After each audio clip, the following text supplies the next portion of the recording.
Agora a gente vai para a questão 73, né, que fala o seguinte: um objeto realiza um movimento harmônico simples, MHS, segundo a seguinte função no Sistema Internacional de Unidades.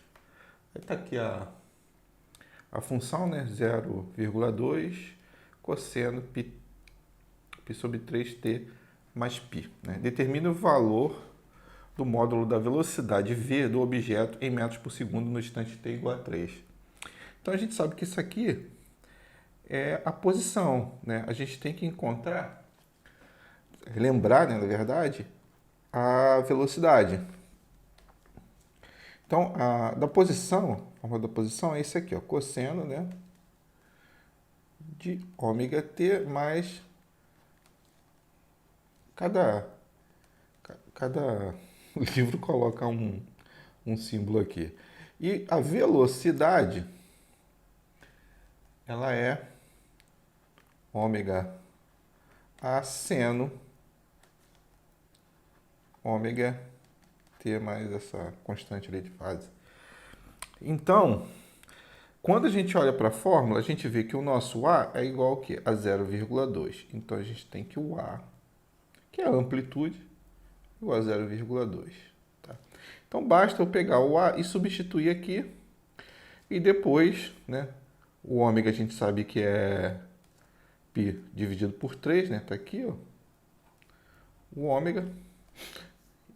E essa constante aqui é o π, né? Só substituir aqui na velocidade e pronto. Então eu vou ter que, mas você vai ver que a gente nem precisaria saber a amplitude, nem o ômega. Então eu não vou nem substituir. Menos, vou deixar aqui. Eu poderia substituir, tá? O 0,3, o π. Sendo você vai entender por que eu não vou substituir. Eu tenho aqui π sobre 3, o t é igual a 3. Então tem que 3 mais π. Eu corto aqui, eu vou ficar como? Eu vou ficar com V é igual a menos ômega A seno de π mais π vai ser igual a quanto? 2π. Opa! Seno de π é igual ao quê? É igual a zero. Então a minha velocidade vai ser igual a zero. Zero vezes qualquer coisa aqui vai dar zero.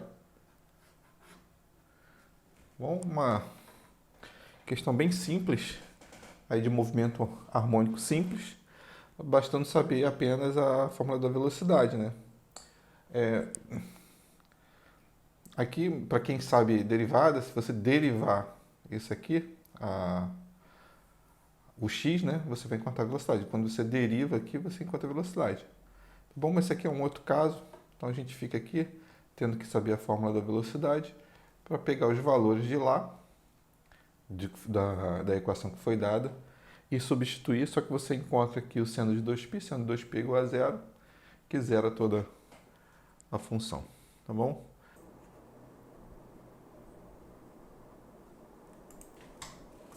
Opa, estava torto aqui, ó.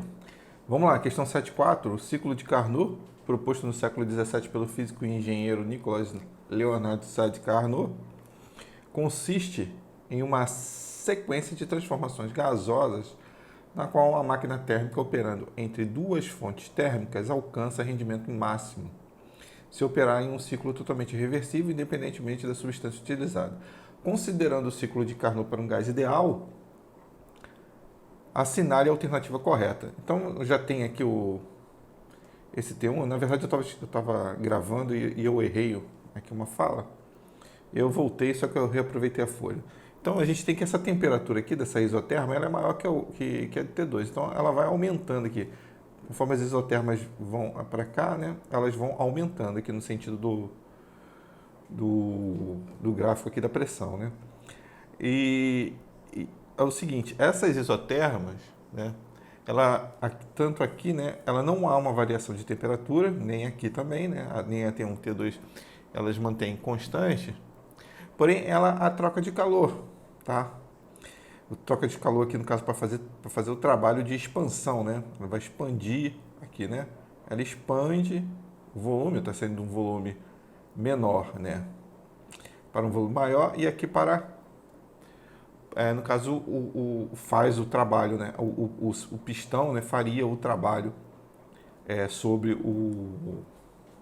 a substância dentro, supostamente, de um cilindro, né? Então, tendo a ideia de um cilindro, né? Cilindro que eu falo é só para ficar aqui claro, é mais ou menos isso, né? Um pistãozinho aqui, né? Se movimentando aqui, tanto para cá quanto para cá e a substância aqui dentro, tá bom? Então aqui não há variação de temperatura. Então, aqui ó, entre os pontos 2 e 3, o gás cede calor para a fonte fria. Na verdade aqui é a fonte quente. E aqui ó, entre os pontos 4 e 1, o gás recebe calor da fonte quente. Na verdade aqui é a fonte fria. Então, entre os pontos 3 e 4, aqui nesse caso a compressão aqui ó, essa passagem de 3 para 4, ela é adiabática, então não recebe calor, né? O único ponto aqui que a gente tem que vai aumentar vai ser no caso, o único ponto correto aqui seria do 1 para o 2. Por quê? Veja que o volume a pressão aumenta, né? O volume diminui um pouco, né? Um pouquinho, mas a pressão aumenta muito. Então a energia, a pressão estava aqui, né? Ó, e foi para cá. Então ele ganhou a energia, né, interna do gás aumenta, né? Quando eu falei substância, eu estava querendo dizer gás. Então do 1 para o 2, a energia interna do gás aumenta. O ciclo de Carnot ele tem no livro Fundamentos da Física, lá o famoso Ramalho, por volta ali da página 240, por aí, do volume 2, né? Você encontra uma explicação bem detalhada, bem interessante. Tá bom? É importante que você dê uma olhada aí para a prova, dê uma estudada nessa parte. Então aqui a gente fica com a letra A.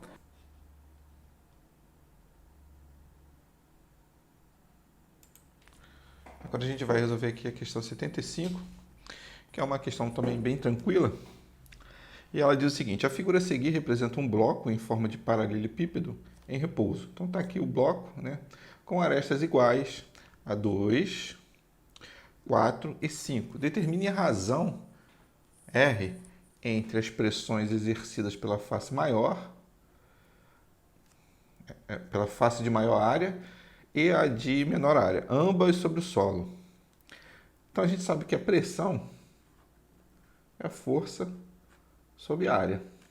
Nesse caso aqui em específico, a nossa força vai ser o peso, então vai ser mg dividido pela área, né?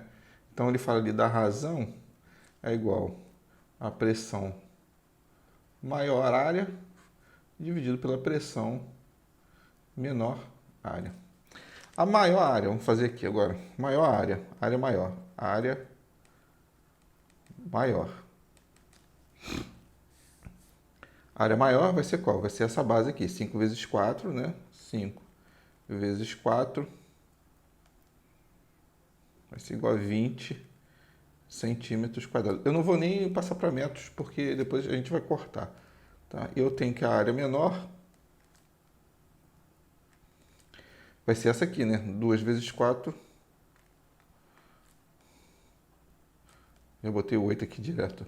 2 vezes 4, 8 centímetros quadrados. Tá? Agora vamos calcular a área da pressão maior. Então, já vou colocar aqui, né? Direto. Vou colocar aqui R, né? Ali. Botar aqui pressão maior. Pressão maior vai ser qual? A força, mg. Então, a massa, 2. Seleção da gravidade, 10. Então, eu vou ter 2 vezes 10, 20 newtons. Vou botar a unidade aqui para a gente não... Dividido pela área, que vai ser o quê? 20 centímetros quadrados. Área menor, de novo, vai ser 20 newtons, o peso permanece o mesmo, né? Dividido por 8 centímetros quadrados. Então, essa razão, vou vir aqui para trás um pouquinho, né? Eu vou ter, repito a primeira, vou repetir com unidade, para você ver que eu não estou enrolando você. Centímetro quadrado. E multiplico pelo inverso da segunda. Então, eu vou ter 8 centímetros quadrados. Inverti a segunda. 20 newtons. Agora, eu vou cortar todas as unidades. Ó. Esse aqui, esse aqui, esse aqui. Posso cortar esse 20 com esse 20. Né? Então, fiquei 8 dividido por 20. Dividindo por 2, né? Dividindo por 2, em cima vai ser 4, embaixo vai ser 10. Então, a minha razão vai ser igual a 0,4. Outra questão bem tranquilinha.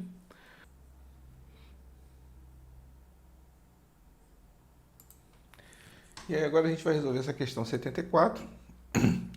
A questão fala o seguinte: na figura a seguir, um bloco de massa de 1 kg, que é esse aqui, né, preso a uma mola por meio de um fio ideal. A comprime em 10 centímetros. Determine a altura máxima H em metros, né, essa altura aqui, alcançada pelo bloco após o fio ser cortado. Então vai cortar essa energia potencial aqui, né? Vai jogar energia elástica potencial. Energia potencial elástica, vai cortar e vai jogar, e é mais ou menos aonde ele vai dar a paradinha e depois voltar a cair, é essa altura que a gente quer saber. Considere a constante elástica da mola 1000 newtons metro e a trajetória de A e B é sem atrito, seleção da gravidade igual a 10. Então, eu tenho aqui que a minha energia mecânica em A tem que ser igual à minha energia mecânica em B. Tá?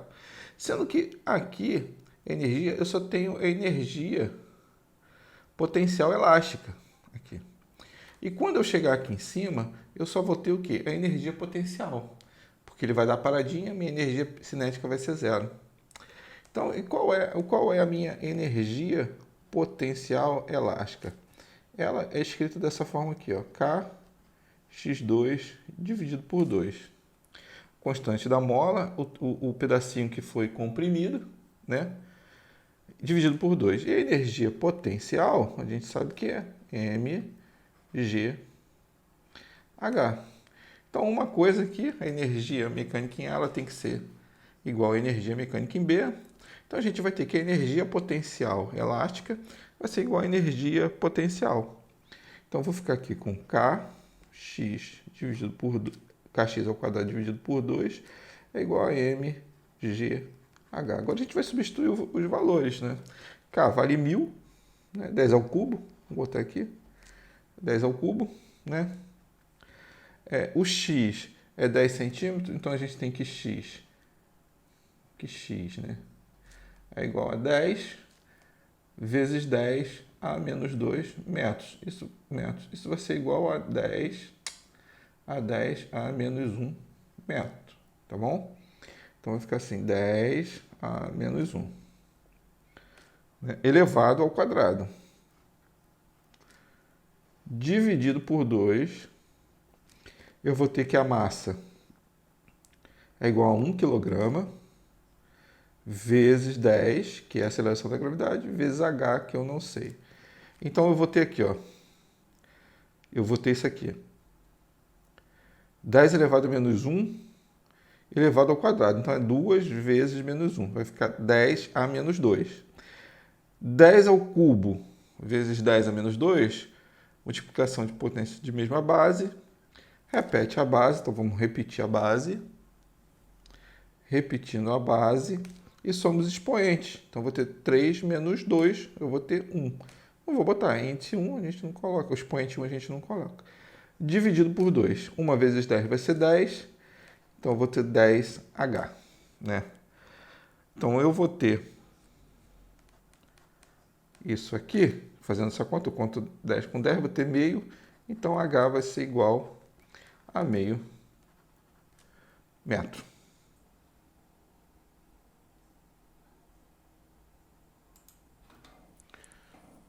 vai resolver a questão 78. É questão só para a gente saber que notação científica. Questão 78. Uma criança de 9 anos conversando com sua mãe demonstra curiosidade ao perceber as batidas do seu coração e a questiona se seria possível descobrir quantas vezes seu coração já havia batido. A mãe percebendo o interesse da criança pelo assunto, fez uma pesquisa e descobriu que o coração humano bate 120 mil vezes por dia. Então, isso aqui é o primeiro dado que o problema nos dá. Por dia. Com isso, disse a sua filha que calcularia o número de batimentos do seu coração desde o seu nascimento até o dia que ela completou 9 anos. Então, outro dado aqui. Para isso, a mulher considerou um ano igual a 365 dias. Então, o ano dela tem 365 dias. Desconsiderando os dias a mais referente aos filhos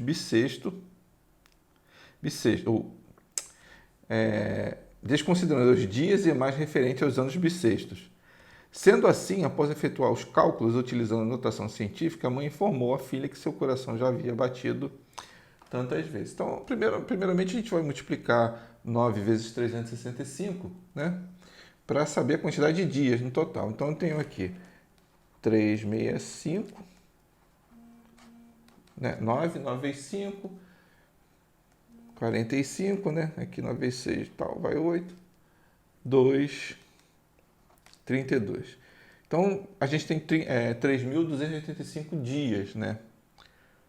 Isso aí. Aí agora, a gente precisa multiplicar isso tudo aqui por 120 mil. Então, eu tenho aqui 120 mil, né?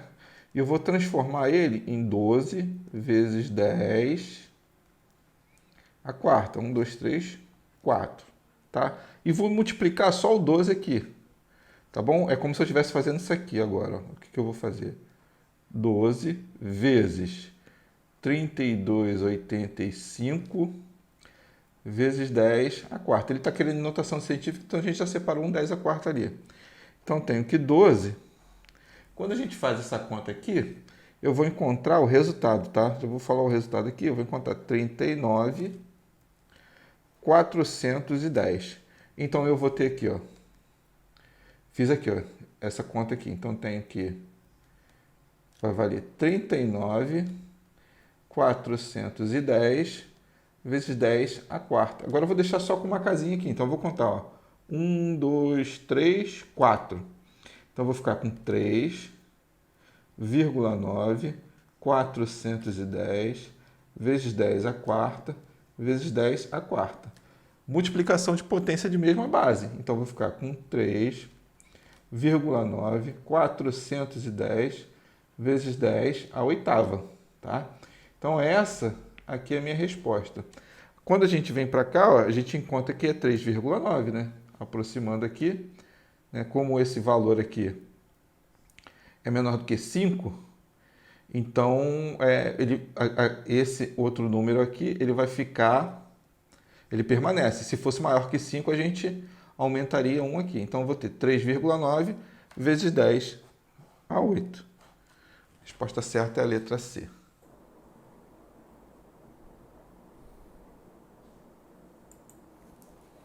Vamos agora resolver a questão 79, que diz o seguinte: a figura a seguir representa a propagação de uma onda ao longo de uma corda. Considerando a velocidade de propagação igual a 0,32 metros por segundo, então a velocidade 0,32 metros por segundo, e observando o gráfico, podemos afirmar corretamente que a sua amplitude e sua frequência são, respectivamente...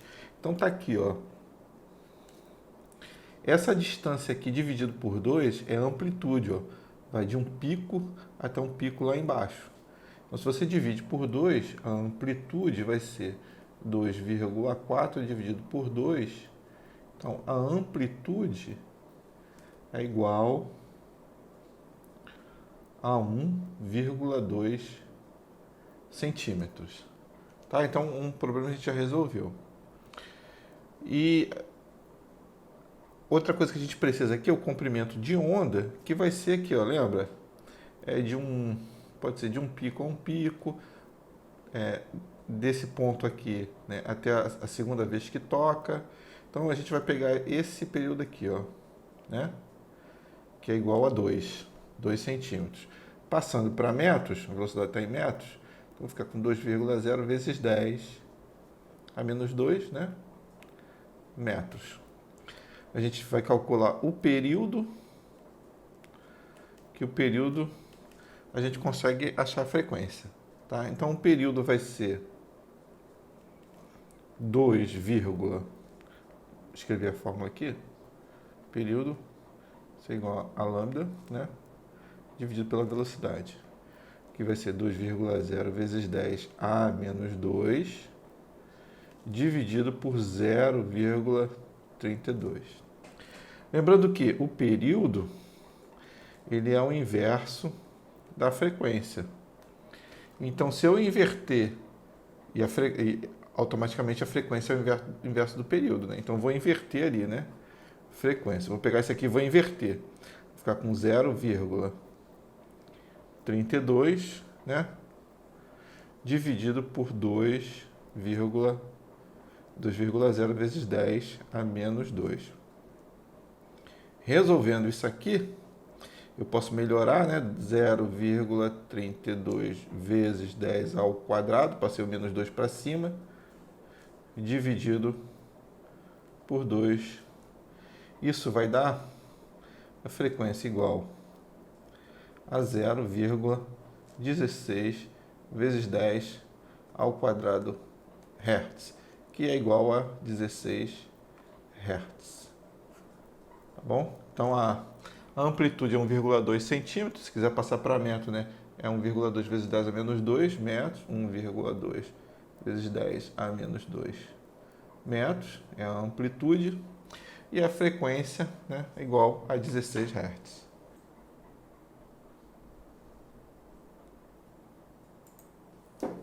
Essa questão aqui, questão de lente, né, é interessante. A professora queixou-se, a mãe de Pedrinho, que o aluno tem apresentado dificuldade para realizar a leitura de textos em geral. Segundo o relato da professora, Pedrinho, para conseguir ler um texto numa folha, precisa afastar de seus olhos. Do ponto de vista da óptica, o aluno possivelmente apresenta... Então a gente tem aqui, vou tentar desenhar, eu desenho muito mal, tá, gente? Um olho humano, tá? Desenho muito mal mesmo. Então aqui fica o cristalino, né?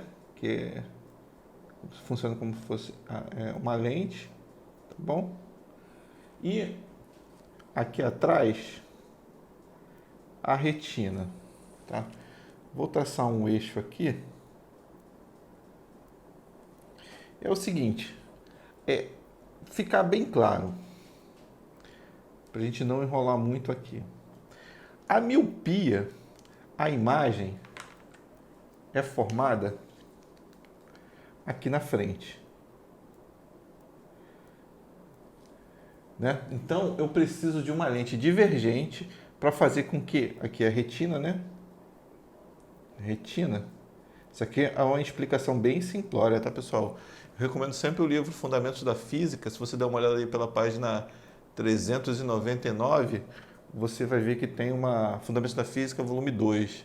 Você vai encontrar a explicação bem legal para isso aqui. Isso aqui é só para a gente resolver o exercício. Então, a retina... Então, a miopia, no caso, miopia, a imagem ela se forma aqui na frente da retina. Tá? Então, a gente precisa de uma lente divergente, né, para resolver o problema. Divergente.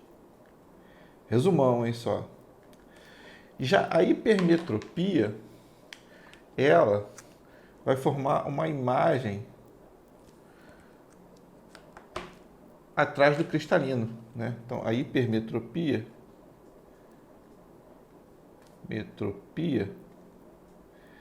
vai formar uma imagem atrás do cristalino. Então, a gente vai precisar convergir ela. Então, a gente precisa de uma lente convergente, né? para formar a lente aqui direto na retina. Tá? Isso aqui é bem básico. Então, vamos ver aqui a resposta. Miopia devendo usar lente divergente. Tá, primeiro vamos imaginar só as lentes, né? Só a questão das lentes. Tá, poderia ser verdadeiro. Miopia devendo usar lente convergente. Opa, esse aqui a gente já sabe que não é. Hipermetropia usando lente divergente. Então, não é. Né? Isso aqui a gente já matou. Só que tem um detalhe. Ela mostra aqui atrás a imagem. Então, para a gente precisar, para a gente fazer sem usar uma lente, né? No caso, para o aluno ele afastar, no caso, quando o aluno afasta o papel, né? A folha dos olhos, o que, que ele está fazendo? Ele está buscando aqui, ó, chegando para trás, imagina só, o olho está chegando para trás para fazer com que a imagem forme na retina. Então, ele tem uma hipermetropia, porque se ele aproximar, ele está o quê? Está querendo, ele tem miopia. Então, quando ele afasta para ler, ele tem a hipermetropia. E a gente sabe que a hipermetropia ela tem que ter uma lente convergente. Tá bom? Isso aqui a gente faz sempre rapidinho, é só para resolver a questão. Um resuminho bem básico aqui. Para você se aprofundar um pouco mais, eu indico o livro Fundamentos da Física, o famoso Ramalho, volume 2, lá pela página 399, por aí. Você vai encontrar essa explicação bem melhor, tá bom?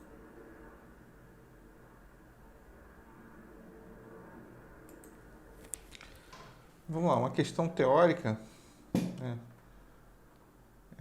Ela fala o seguinte: as ondas sonoras podem se propagar em diversas frequências. O ouvido humano é capaz de detectar sons que estejam dentro da faixa de 20 Hz a 20.000 Hz. Considerando as qualidades do som e que sua velocidade de propagação no ar a 25 graus Celsius é aproximadamente igual a 340 metros por segundo, analise as afirmações que se seguem. Então aqui, o som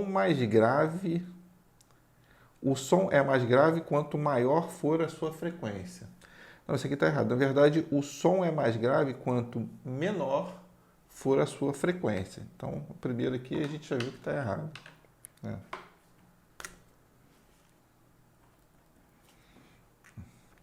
Aqui. Sons de mesma altura e mesma intensidades emitidos por fontes sonoras distintas pode ser diferenciado através de seus respectivos timbres. Sim, é verdade. Isso aqui está certo. Dizer que uma mulher tem voz aguda é o mesmo que dizer que o som que é emitido por ela é de alta intensidade. Não, tá errado. Na verdade, ele tem baixa intensidade. Bom, dizer que a mulher tem voz aguda é o mesmo dizer que o som emitido por ela é de alta intensidade. Na verdade, é o contrário. Tem baixa intensidade. E o último, então, tá errado. O último aqui, uma onda sonora de comprimento 8,5 que se propaga no ar provoca um som audível ao ouvido humano. A gente vai ter que fazer uma continha agora, né? Para descobrir a frequência. Então, a frequência aqui, a gente sabe que é 1, vou botar aqui, ó, 1 sobre F é igual o comprimento da onda dividido pela velocidade. Então, a gente vai ter que 1 sobre F vai ser igual ao comprimento da onda, que é 8,5, dividido por 340. Isso aqui vai nos dar 40 Hz. Então, 40 Hz ela está dentro da faixa audível, que é de 20 a 20.000 Hz. Então, o ser humano vai ouvir. Então, a gente fica ali com a 2 e a 4, que é a letra A.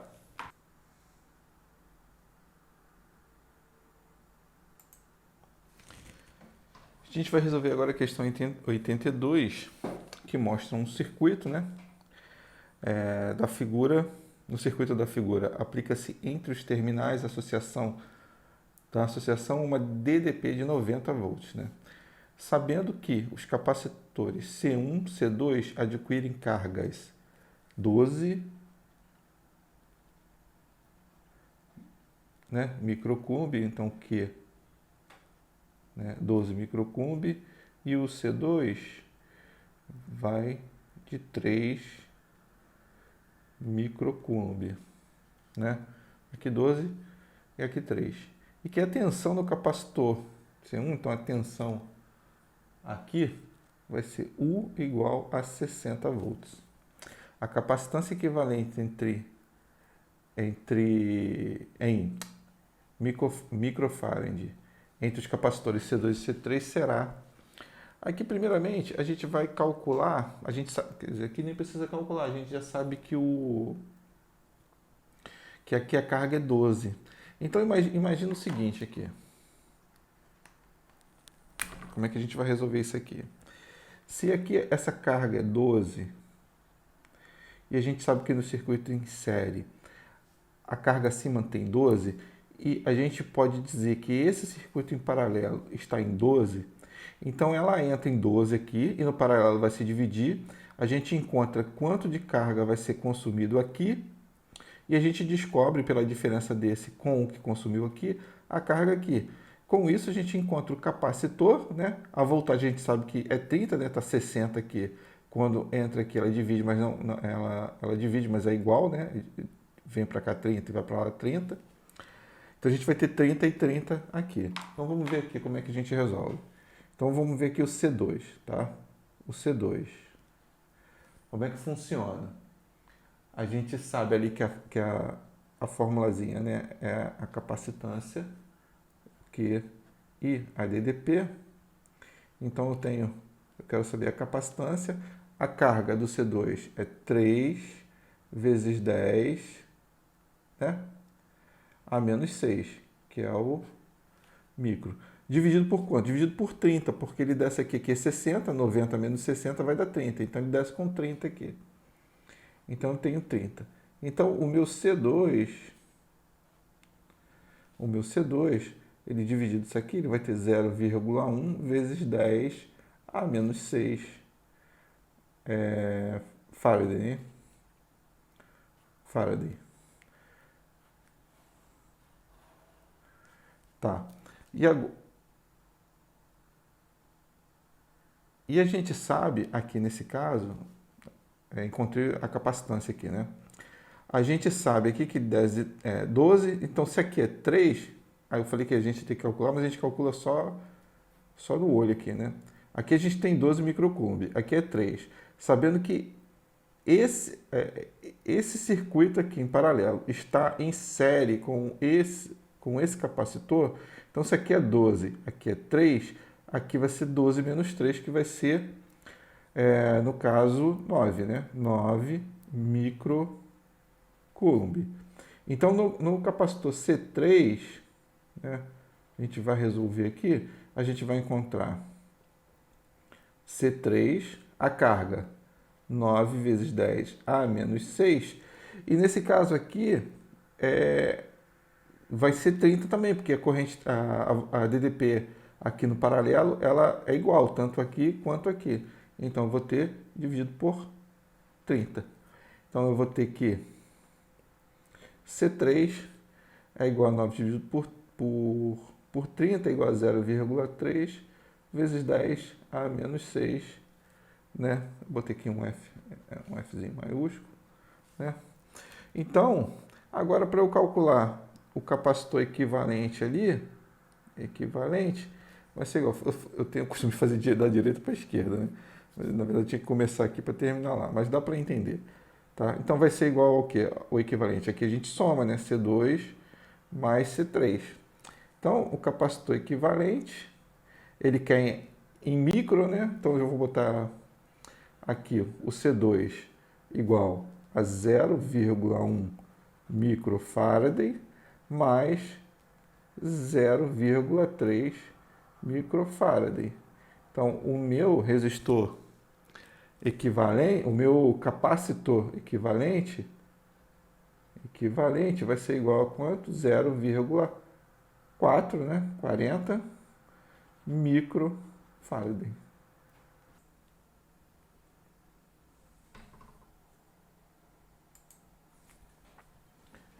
Agora a gente vai resolver a questão 83, que diz o seguinte: Carlos, professor de física, procurou em uma de suas aulas discutir com seus alunos a facilidade de gerar uma porca com auxílio de uma chave, conforme a figura a seguir. Explicou então aos alunos que para que as forças F1 e F2 de intensidade distinta possibilitem a porca a mesma facilidade de girar em torno do seu eixo, o valor da intensidade de F2 deverá ser, que é uma questão que a gente pode, braço da alavanca, né? Ou até mesmo por torque, braço de torque, a gente pode resolver braço de uma alavanca ou torque, né? Então, que no caso, vão ser iguais, porque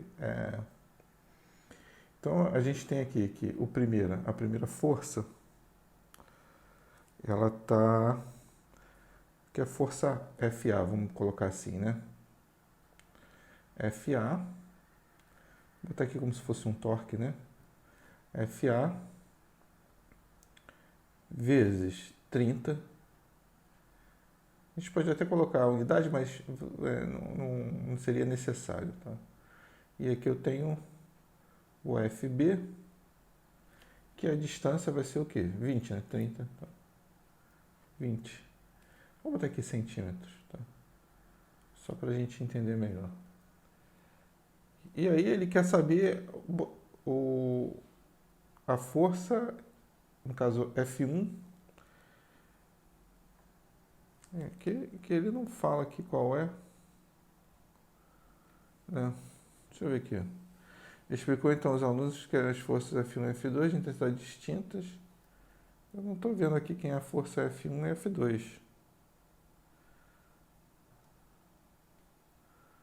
Explicou, então, intensidades distintas, tá? Facilidade em torno, o valor de F2. Não sei se saiu na... Vou buscar aqui na prova. Ah, tá, que não saiu aqui, meus amigos. Desculpe. Para eu não apagar o vídeo, né? Busquei aqui na prova. Não saiu no desenho. Tá bom?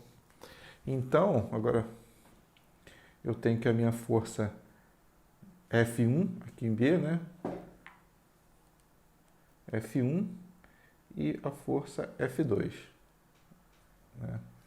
Então eu tenho que, nesse caso que eles seriam iguais, então F2 vezes 30 centímetros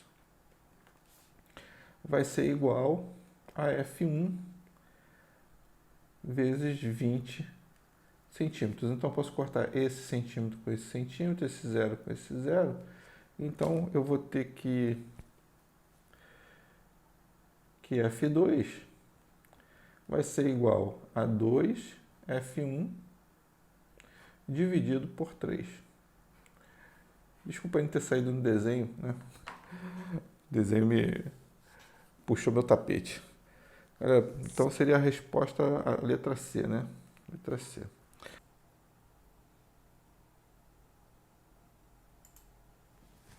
Agora uma questão teórica. No mesmo local foram comparados dois cubos maciços e homogêneos de dimensões idênticas. Ao serem verificadas suas massas a uma mesma temperatura, foi observado que estas eram distintas. Nesse contexto, considere as seguintes informações. Os cubos são feitos de materiais diferentes. Sim, porque a gente pode começar aqui pela densidade, né? Que vai ser massa dividido por volume, né? Então, eles têm o mesmo volume, né? E se tivesse, já que a massa é diferente, então eles vão ter densidade diferente. Se tem densidade diferente, são materiais diferentes, né? Então, os cubos são feitos de materiais diferentes? Correto, verdadeiro, essa. automaticamente eles não são feitos de materiais, de mesmos materiais, né? Então aqui é verdadeiro, né? Ao mergulharmos o cubo num mesmo líquido, é possível que um deles afunde e o outro flutue? Sim, é possível. Por quê? Dependendo da densidade do líquido, dependendo da densidade dos materiais, né, do cubo, eles podem afundar vai depender, ou ficar flutuando. Vai depender muito de quem tem a maior ou menor densidade para poder flutuar ou afundar. Então, essa questão aqui, essa resposta aqui também é verdadeira. Então, a 1 em 3, verdadeira, né? Ao mergulharmos os cubos no mesmo líquido, um deles irá afundar o outro? Não, isso não garante. Os dois podem afundar, né? Os dois podem flutuar. Vai depender da densidade do líquido também, tá bom? Então, essa aqui está... eu vou ter que ver, né? Na verdade é aqui, né? E aqui também é. Eu botei vermelho aí. Então, a gente fica aqui com a letra B, né? 1 e 3 estão corretas.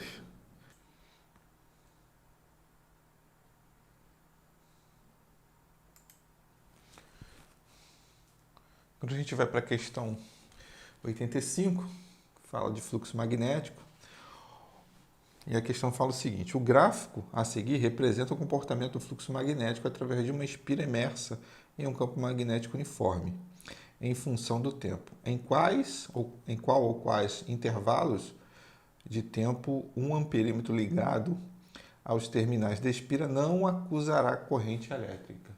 Bem, a gente lembra aqui que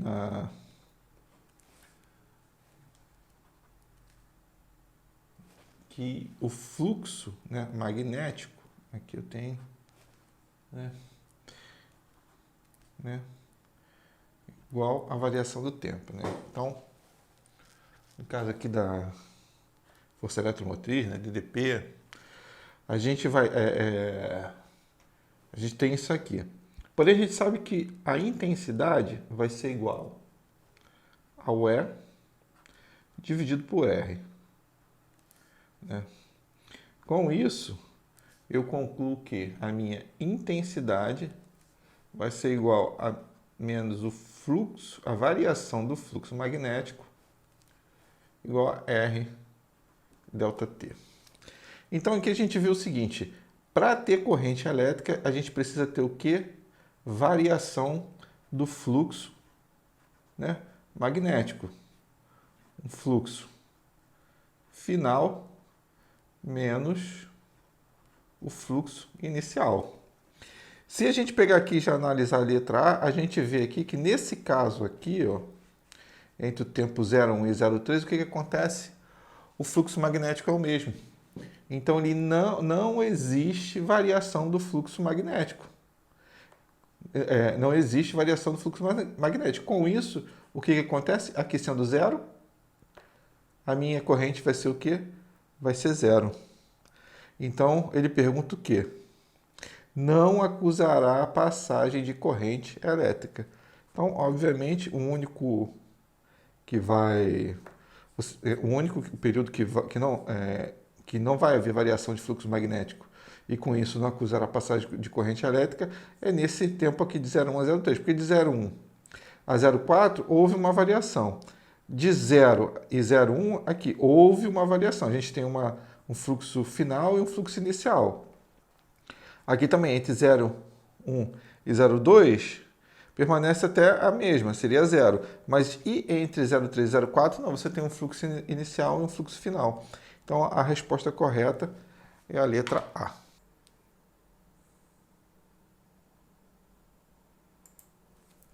Agora a gente vai resolver a questão 86. E ela diz o seguinte, né? Considere que dois corpos de massa, respectivamente iguais, né, a M e a Mzinho, M maiúsculo e M minúsculo, atraem-se gravitacionalmente com força de intensidade F. Quando separados por uma distância D. Se esses corpos se aproximarem até ficar uma distância D3 entre si, D dividido por 3, qual será a nova intensidade da força de atração gravitacional entre eles.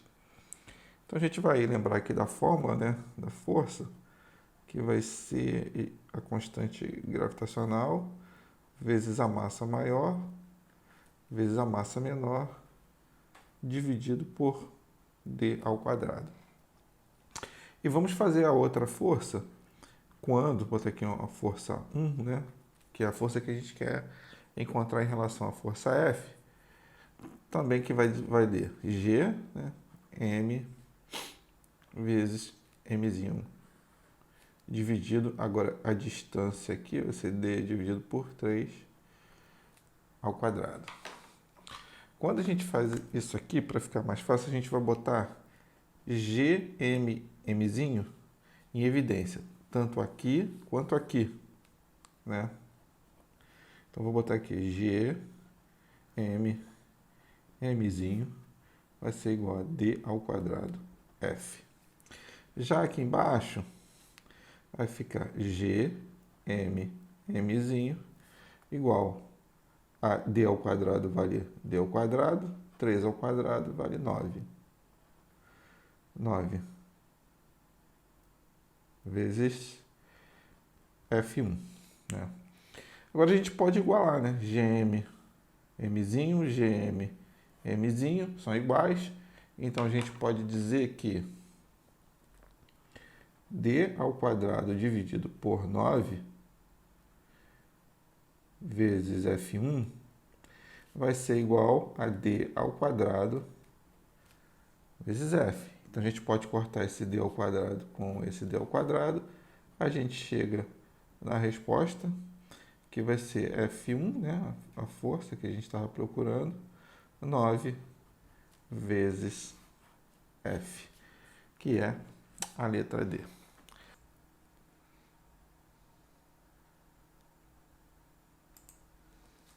Vamos agora resolver a questão de gravitação, né, universal.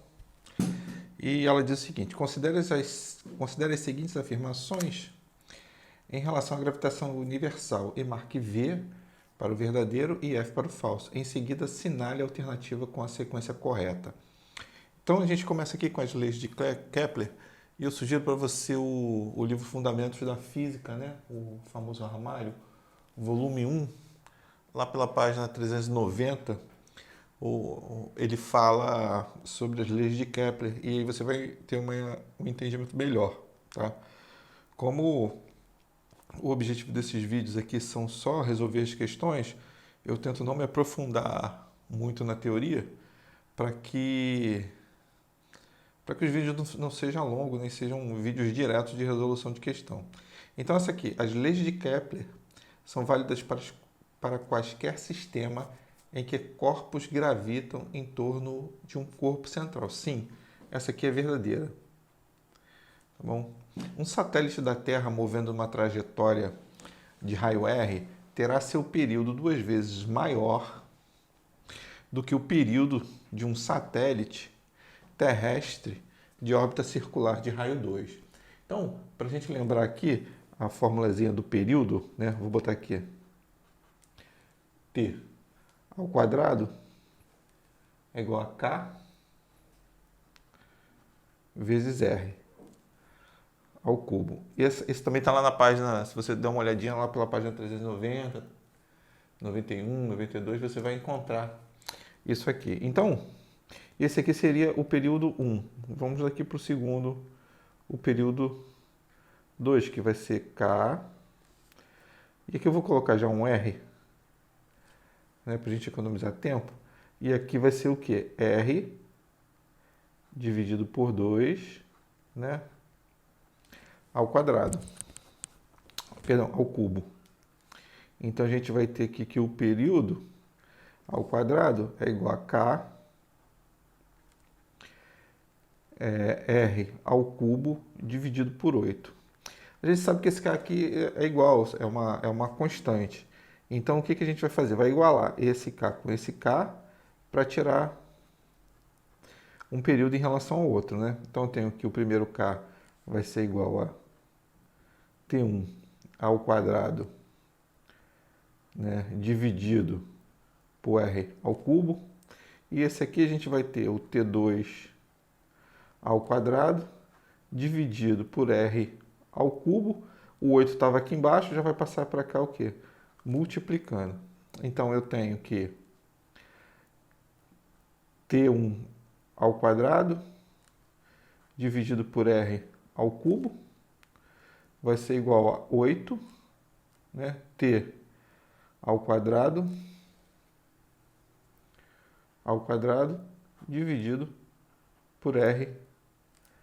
Eu botei R3 aqui embaixo, o R na verdade é ao cubo.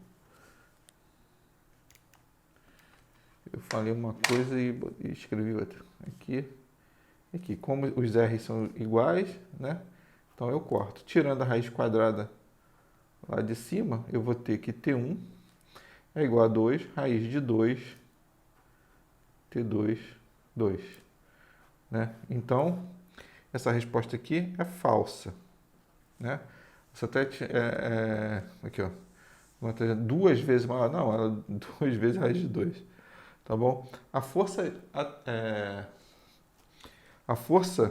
de atração gravitacional entre dois planetas quaisquer do sistema solar será maior quanto maior forem as suas massas e menor for a distância entre eles. Então vamos pensar aqui, vamos escrever a forma da força.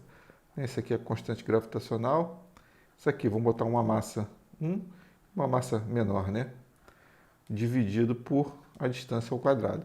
Então a força de atração gravitacional, agora vamos analisar, né? A força de atração gravitacional entre dois planetas, né, do sistema solar será maior quanto maior forem as suas massas. Sim, quanto maior for a massa, maior será a sua força, né?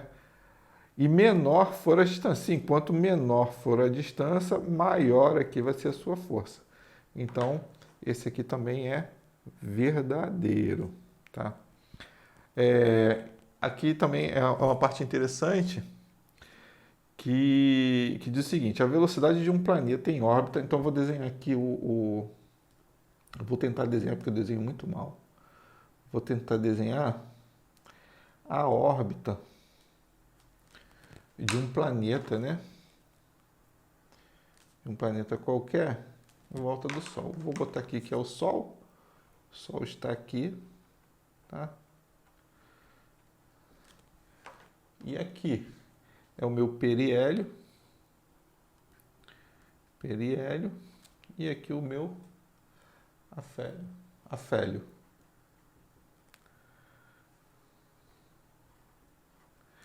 Então, ele fala aqui, ó, a velocidade de um planeta em órbita do Sol não é constante, isso é verdade, alcançando seu máximo valor no afélio. E não, a maior velocidade, ela é aqui no periélio. Então, essa resposta aqui está errada. Eu sugiro mais uma vez a vocês darem uma lida lá na página 390, né? Que fala sobre as leis de Kepler, para você entender um pouco melhor isso aqui, tá bom? Então, aqui é o periélio, é onde passaria mais perto do Sol, e aqui o afélio, onde estaria mais distante. Lembrando que isso aqui é uma elipse, né, onde o Sol vai estar no foco, né? Tem um foco aqui e outro foco aqui da elipse. Então, o Sol vai estar posicionado no foco, tá bom? Então, a gente tem aqui essa VF vai ser a letra A.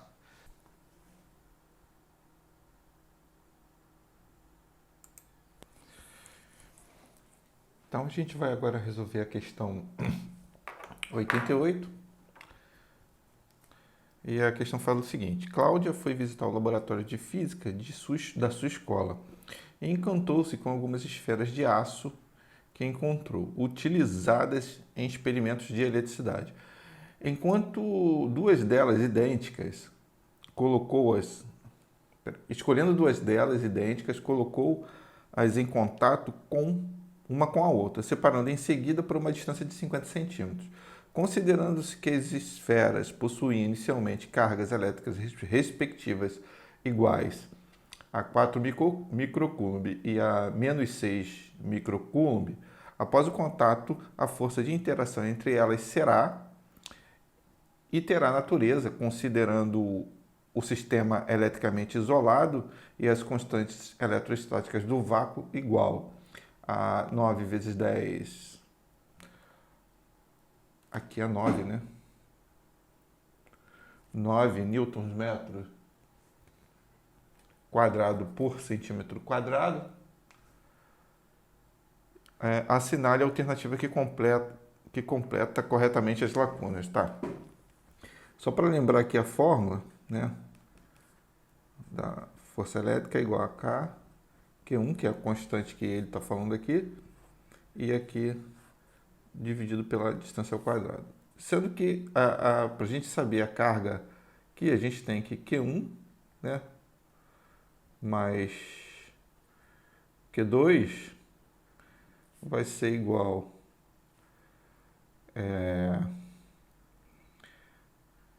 Q1 mais Q2, no caso aqui, dividido por 2, né? E a gente vai encontrar as cargas aqui. Então, eu tenho a primeira carga é 4 microcoulomb, né? Mais menos 6 microcoulomb, dividido por 2, isso vai dar menos 1 microcoulomb, tá? Então, a gente vai ter duas cargas iguais, de mesmo sinal, né, de 1 microcoulomb. Agora, a gente só joga aqui na fórmula, né? O K, a gente sabe que é 9. 9 vezes 10 a nona, vezes, né? Vezes coulomb é menos 6, vezes 10 a menos 6. Aqui a gente não precisa colocar o sinal, não, porque multiplicar menos vezes menos vai dar mais, tá? E agora, aqui a distância, 10 a menos 2, né? Passando para metro, de centímetro para metro. Veja que a constante está em metros, né? Então, a gente vai... Aqui é o quadrado. Então, vai encontrar, né? Aqui, ó. Multiplicação de potência de mesma base, né? Repete a base e soma os expoentes. Então, tenho 10, menos 6 com menos 6, menos 12, mais 9, menos 3. Então, tenho 9 vezes 10 a menos 3, né? Dividido por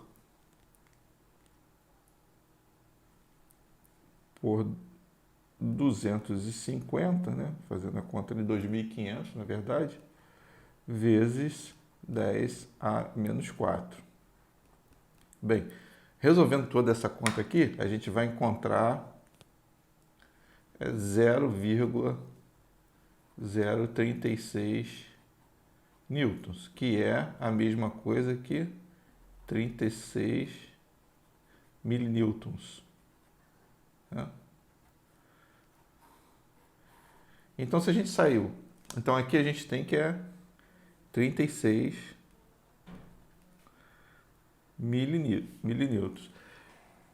E elas serão o quê? No caso, vão ser duas cargas negativas, então elas vão ser repulsivas, né? Então, a resposta aqui é repulsiva.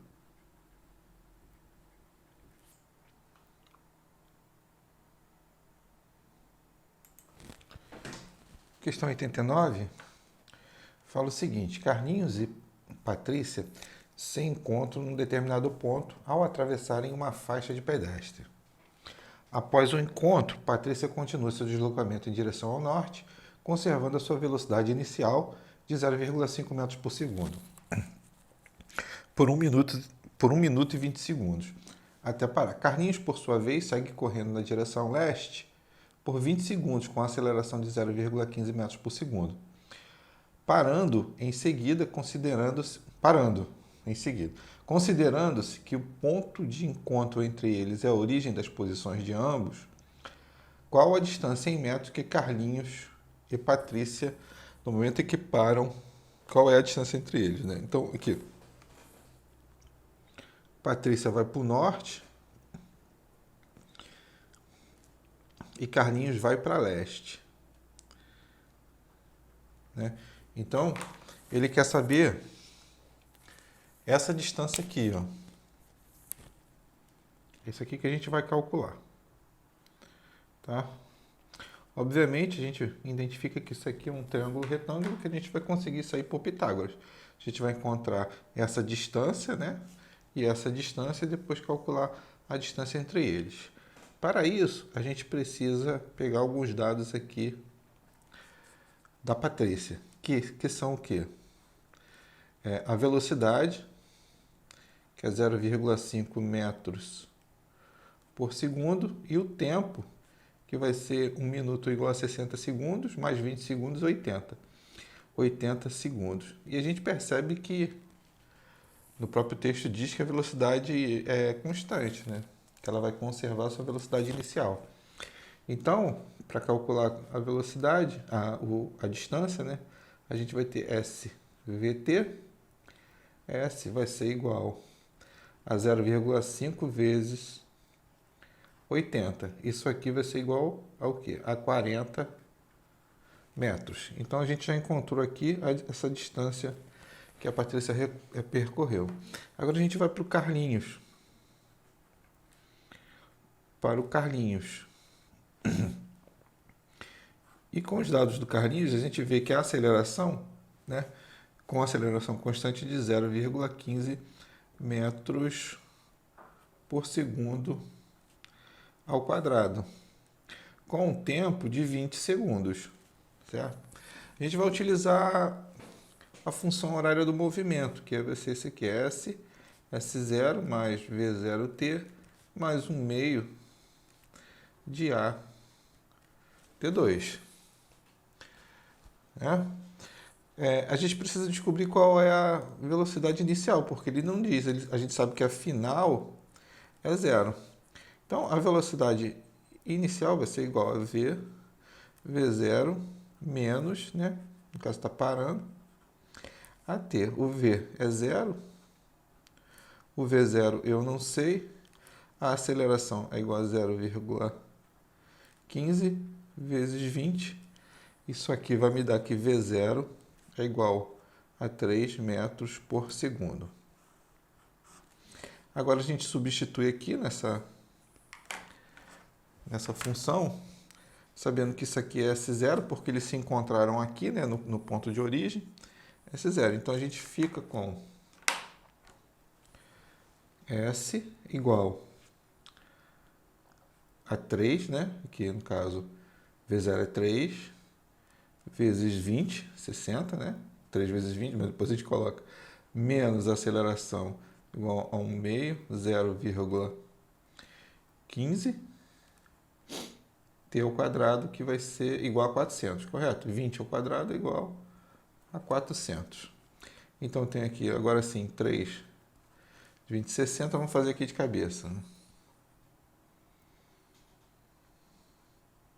400. Então, eu divido por 200, eu divido por 2 vai dar 200. 200 vezes 0,15 vai ser igual a 30. Então, eu tenho que o espaço do Carlinhos é igual a 30. 30 metros. Então, eu tenho aqui 30 metros. Bem, esse aqui é um triângulo pitagórico, a gente já sabe que é 50, mas vamos relembrar aqui o teorema de Pitágoras. Vamos chamar isso aqui de A, isso aqui de B, esse aqui, vamos botar o Hzinho mesmo de hipotenusa. Então, a hipotenusa ao quadrado é igual à soma dos quadrados dos catetos. Eu quero descobrir quem é a hipotenusa. Eu tenho A. O A vale 40. 40 vai dar 1.600 ao quadrado, né? 40 ao quadrado vai dar 1.600. Mais 30 ao quadrado vai dar 900. Então, eu tenho que H ao quadrado é igual a 2.500, eu vou ter que H vale 50 metros, que é a minha letra C.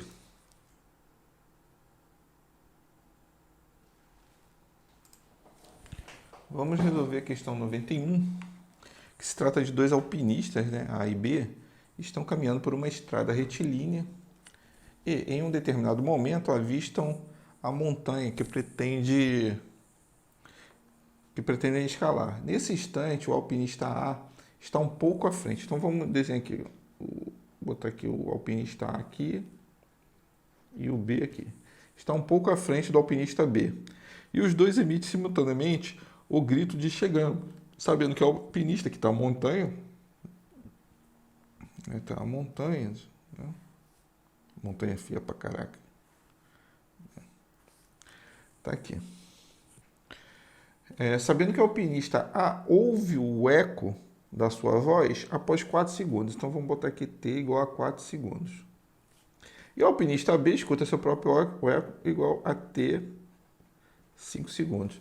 Então a gente sabe que o som vai fazer isso, vai, bate aqui e volta. Isso levou 4 segundos. Já o B foi aqui, bateu e voltou e levou 5 segundos, né?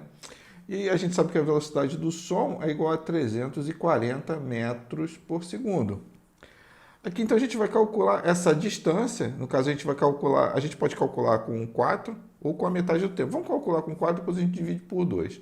Então aqui, ó, a distância de A para a montanha, distância de A, né, para a montanha. A gente sabe que é 340, né, que é a velocidade do som, vezes o tempo. Isso vai me dar 1.360. Só que a gente precisa dividir por 2, porque essa distância aqui, ó, é ida e volta. Dividido por 2, a gente encontra que a distância é igual a 680 metros. Então, a gente descobre aqui que essa distância é igual a 680 metros. Lembrando, determine a distância em metros entre os alpinistas, tá? E agora a gente vai aqui para a letra B, o alpinista B, que também a velocidade do som é 340, só que agora é vezes 5, que foi o tempo que demorou. 340 vezes 5 vai dar 1.700. 1.700 dividido por 2, porque 1.700 é ida e volta, né? A gente vai encontrar 850 metros, né? Então, essa distância aqui do B até a montanha, a gente vai ter 850 metros. Agora ficou fácil, a gente quer saber a distância entre A e B, é só diminuir 850 menos 680. Então, a distância, né, entre A e B vai ser igual a 850 menos 680, que vai ser igual a 170 metros. Letra D.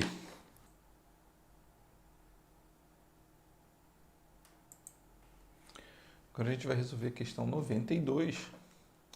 E ela fala o seguinte: João, ao sair de uma sala de aula sobre o uso racional da energia elétrica, conseguiu convencer seus pais a trocar um antigo freezer da casa por um modelo mais novo, com tecnologia energeticamente mais eficiente. Portanto, fez o cálculo do consumo mensal de energia do antigo aparelho, quando submetido a uma tensão de 110 volts e uma corrente de 4,5 amperes. Considerando que o freezer antigo ficava ligado durante 8 horas por dia, aos sábados e domingos, durante 4 finais de semana por mês, com base nos cálculos realizados por João, qual deverá ser a potência do novo aparelho para que ele possa ficar ligado por 32 horas mensais a mais de que o aparelho antigo, sob essas condições, consumindo a mesma energia. Vamos primeiro calcular aqui a quantidade de horas que o freezer velho ficava ligado. Então, vou botar aqui que freezer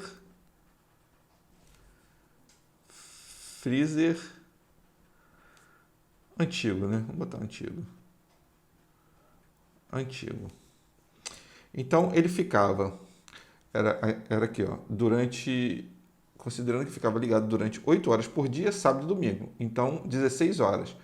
Né? Durante 4 finais de semana, então seria 16 vezes 4. Então, tempo total, vou botar aqui, vão ser 16, que dá o total de sábado e domingo, vezes 4. Né? Então, 4 vezes 6, 24.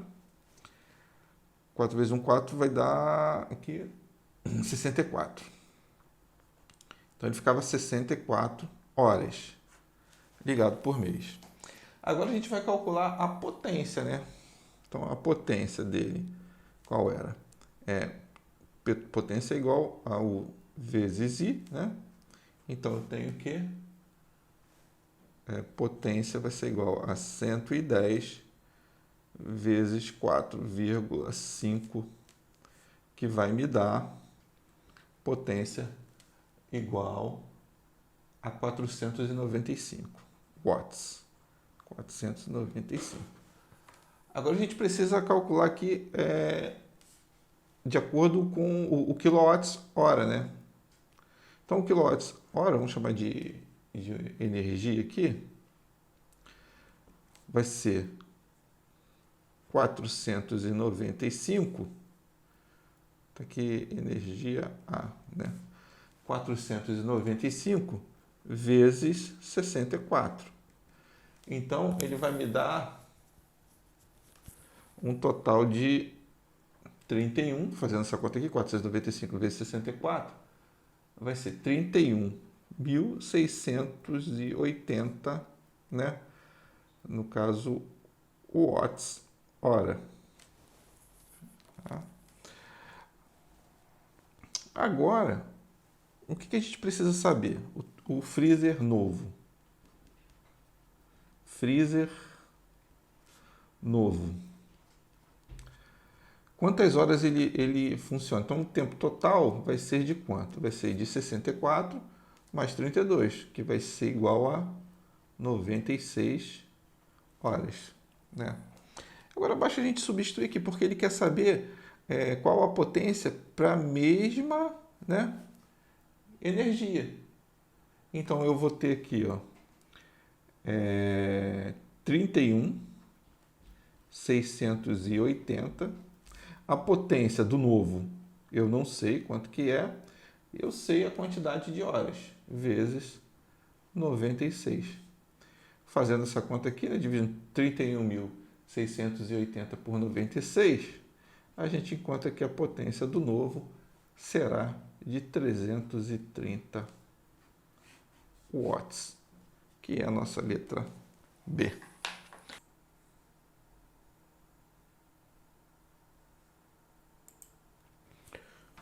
Resolver agora uma questão de calorimetria, né?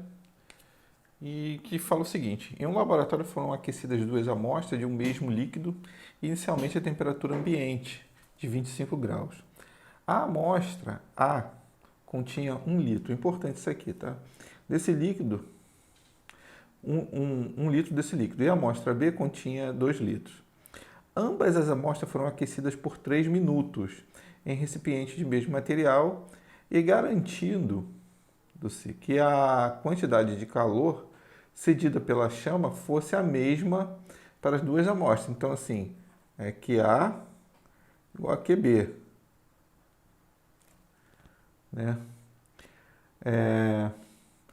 Das figuras que se seguem, qual delas representa o gráfico da quantidade de calor cedida à amostra em função da variação de sua temperatura durante o período de tempo considerado? Então, lembrando da formulazinha aqui, Q, MC, delta T, né? Lembrando que o Czinho vai ser igual para os dois, né? Para as duas amostras, porque elas são iguais.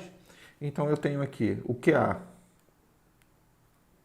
Eu posso colocar aqui 1 e não me preocupar com a unidade. Por quê? Porque quando a gente igualar o QA com o QB, elas vão se anular. Qual for a unidade? Se eu botar aqui um ovo, eu vou ter que botar 2 ovos lá no outro. Se eu botar 1 metro, 1 quilo, então aqui eu não vou me preocupar com a unidade. Eu sei que está em litros ali, mas eu boto em litros e vai cortar lá do outro lado. Então não preciso fazer a transformação para massa, não para quilograma, né? Não preciso me preocupar com isso aqui. Isso para essa questão aqui, tá? Porque a gente vai igualar uma coisa com a outra. Então, eu vou botar aqui, vou até escrever aqui 1 litro, só para você ficar claro o que eu estou falando. Aqui o meu Czinho, né?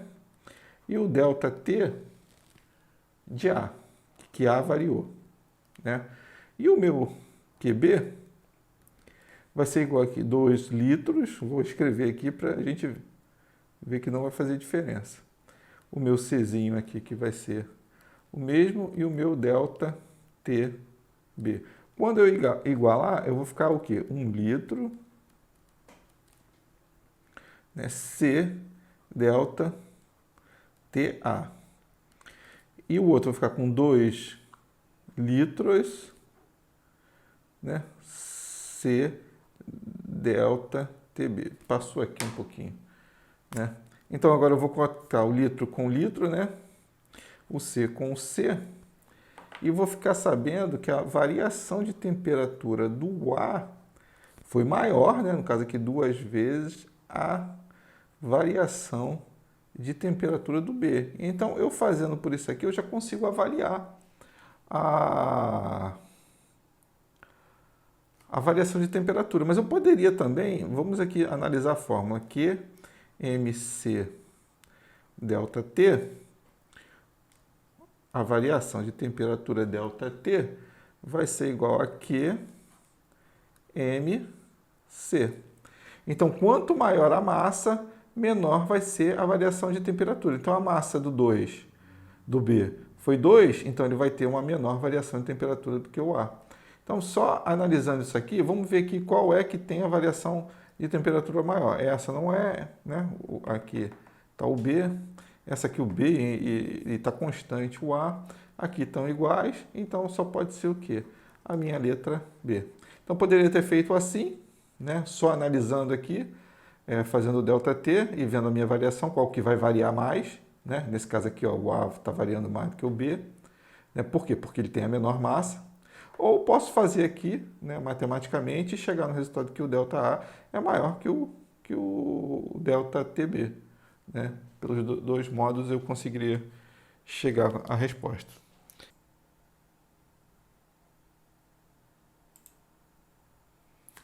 Vamos agora resolver a questão 94, falando sobre campo magnético. Considere duas espiras, A e B, né, coplanares, quer dizer, pertencem ao mesmo plano, concêntrica, tem o mesmo centro, de raios R, né, ao A, e R4, respectivamente. A espira A é percorrida por uma corrente I no sentido horário. Está aqui, né? No sentido, no caso, está saindo da... perdão, está entrando, né, na folha, e a B está saindo da folha, né, saindo da página. Enquanto a espira B é percorrida por uma corrente de valor 2I, no sentido anti-horário. Sobre o campo magnético no centro da espira, é correto afirmar. Então, vamos calcular esse campo magnético. Né? Lembrando aqui da fórmula do campo magnético, é μ0, né? Que é o fator de permeabilidade magnética no vácuo, vezes I, 2R. Né? Então, vamos calcular o campo magnético em A. Então, eu tenho o μ0, o I, né? O I, o 2,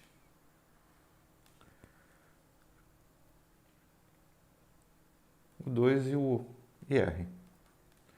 Certo? O BB aqui, né? O campo tem μ0, no caso aqui 2Is, né?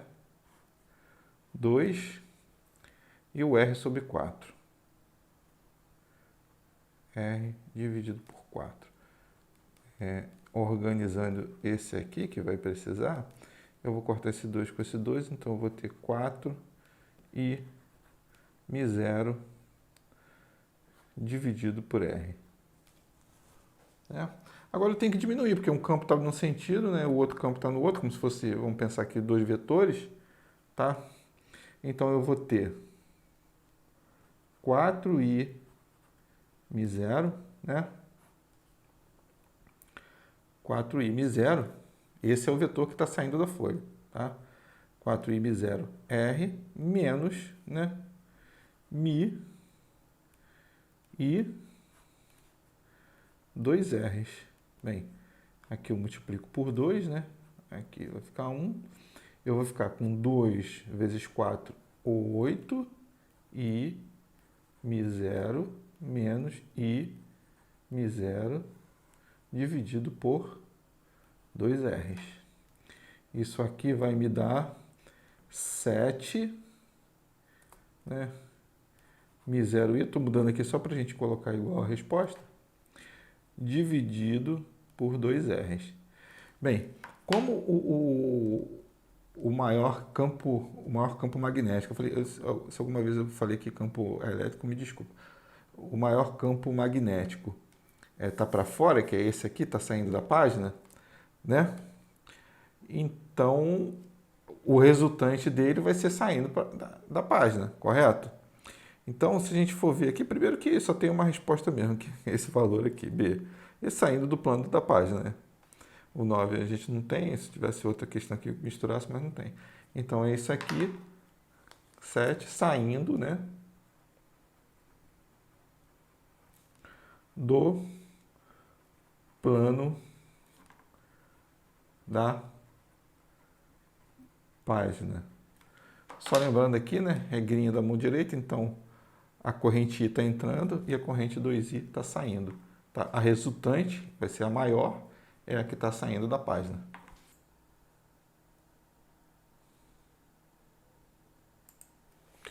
Vamos resolver a questão 96, que trata de transformador. E ele fala o seguinte, né? Um transformador ideal com 50 espiras no rolamento primário e 2.000 espiras no secundário. É alimentado com uma tensão alternada de 150 volts. Sendo a potência no primário igual a 3.000 watts, qual dos equipamentos abaixo poderá ser ligado ao secundário sem queimar? Então, primeiramente a gente lembra da formulazinha aqui, né? A tensão primária, né, diretamente proporcional ao número de espira, e a tensão secundária diretamente proporcional ao número de secundário, número de espira secundário. E a gente tem uma outra... Daqui a gente vai começar a resolver a questão, né? Depois eu falo do resto. Então eu tenho que entra 150 volts, né, para 50 espiras, sai, a gente não sabe qual é a tensão que sai, mas sabe que tem 2.000 espiras. Então a tensão secundária vai ser 3, vai ser 2.000, vai ser 6.000 volts, né? Daqui eu posso encontrar a corrente. A corrente vai ser igual ao quê? A minha potência, né? A minha potência, que vale 3.000. A minha tensão, minha corrente. Então, eu sei que entra 3.000 watts, né? Eu tenho uma tensão de 150 e eu vou ter uma corrente, fazendo essa conta aí, uma corrente de 20 amperes. Tá bom? Para que eu tô calculando isso? Para no final encontrar a minha resistência, né? Que eu vou encontrar agora, o que eu vou fazer?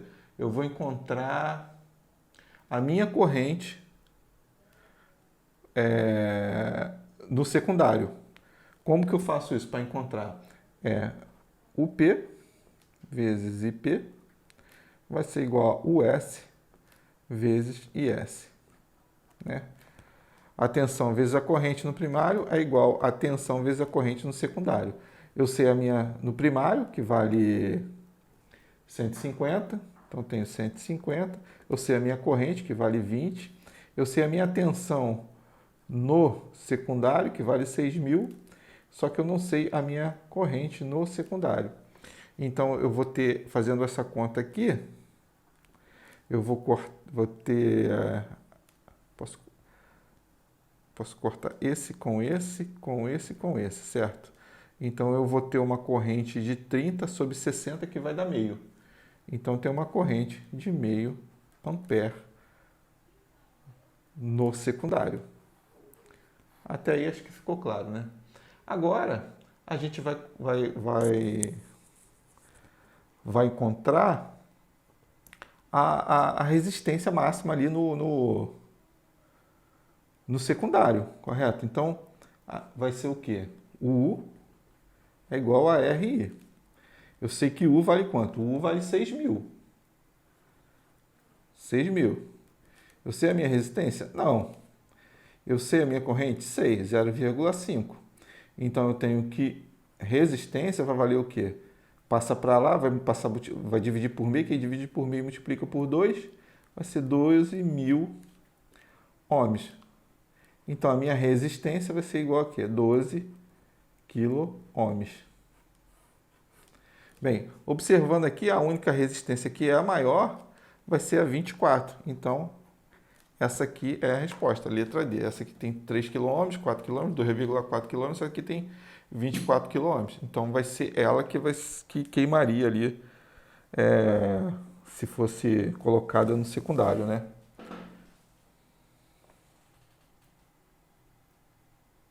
Não, perdão, eu falei o contrário. Qual dos equipamentos abaixo poderá ser ligado ao secundário sem queimar? Tá? Então vai ser ela. Por quê? Na verdade, ela não é resistência máxima, ela é resistência mínima, tá bom? Então, essas aqui queimariam, né? Eu só confundi aqui o 100, tá? Essa aqui, na verdade, não vai queimar, pô. Se a mínima é 12.000, então acima disso não queima, tá bom? Então, repetindo aqui, ó. Qual dos equipamentos abaixo poderá ser ligado ao secundário sem queimar? Essas aqui todas queimariam. A resistência mínima dela é o quê? 12.000, eu falei máxima. Mas a resistência dela mínima é 12 kΩ. Abaixo disso aqui vai queimar. Agora, acima disso aí não vai queimar.